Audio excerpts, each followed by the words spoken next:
Well, Cheryl, Robbie, I mean, 12 months, basically. We've made mistakes. We've learned a lot. This kind of a problem, nobody in the world ever studied about it. Nobody ever experienced it. So what do you really expect? No, it's a process. We learn through our mistakes. We gain insights. And the private sector, in a way, has gotten to really get more involved. And that's where I see that the ray of hope. No? And we've matured in our ways of really trying to work intensely with government, public sector, and this partnership between the private and public sector is essential, and especially with the citizens, to get through this crisis. And we're at war with COVID-19. The first phase of the war was to coexist with the virus, basically.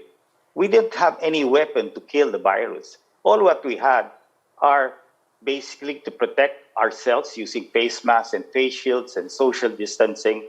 And basically, that was what we had. And plus all the test kits. Of course, initially we had nothing as Vince created all of these labs.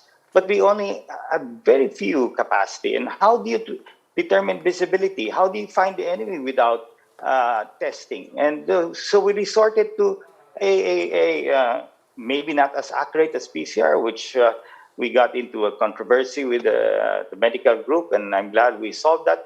Using the antibody test kits was the only way the private sector create some kind of visibility. It was not perfect, but we moved on. We went to antigen. We supported the government with donating PCR equipments, both for even Red Cross. Many of the private sector companies helped. And then we started more innovations toward full PCR testing, and now we're doing our research on saliva PCR testing, and other testing innovations are coming in. And I guess the first 12 months was really trying to see how we can best balance both lives and livelihoods. But it's very difficult because the new normal actually does not make many businesses viable, and that's why you've seen the economy really take a really big hit in 2020, whereby many of the MSMEs have basically shut down because of poor viability. The bigger companies like the SMs and Robinsons gave free rent basically through that crisis, almost 1 year. No? If not for that, then many of them would even close longer. So we are really coping in this crisis. Now, is there hope?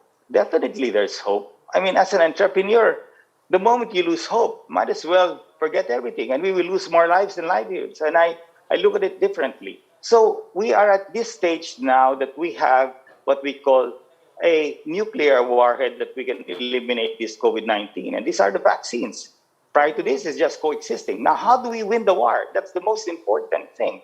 And that's why the private sector now is very involved with bringing the vaccines. And we launched the Dose of Hope last year with AstraZeneca vaccines. It is the first contract that we signed under the tripartite agreement with the national government. This is the first documented order of vaccines for the Philippines.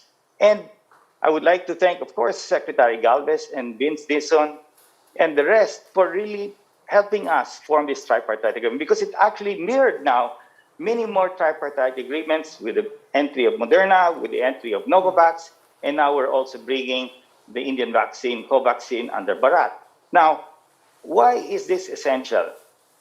We know that things will shake. In life, nothing is always perfect. You will have, cases moving up, cases moving down. Now we have something that can beat this COVID-19. It's a matter of executing. So now Secretary Galvez is working hard. We are working hard to secure vaccines.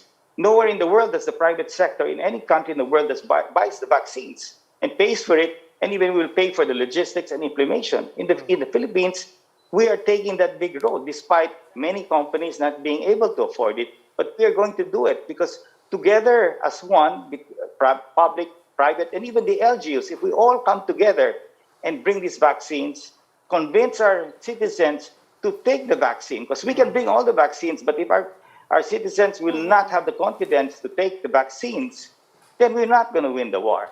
Yeah. Of course, so that's very important. And we need the execution. We have to vaccinate as fast so that we beat the mutations. All of these things will just keep mutating. So we have to do this as fast as possible. And I believe that by the end of this year, things will be much better. And of course, we will have to do, and what we've planned in the past, granularized lockdown. I'm glad that we move in that direction because that's the approach. So saving lives and livelihoods, you have to save both to the best you can, like two children drowning, you do your best. And that's what we're trying to do. And I'm optimistic that if we do this and roll out the vaccines and our citizens take that, then this problem will start to be on our side and we'll beat the COVID-19. Definitely. I'm positive about that.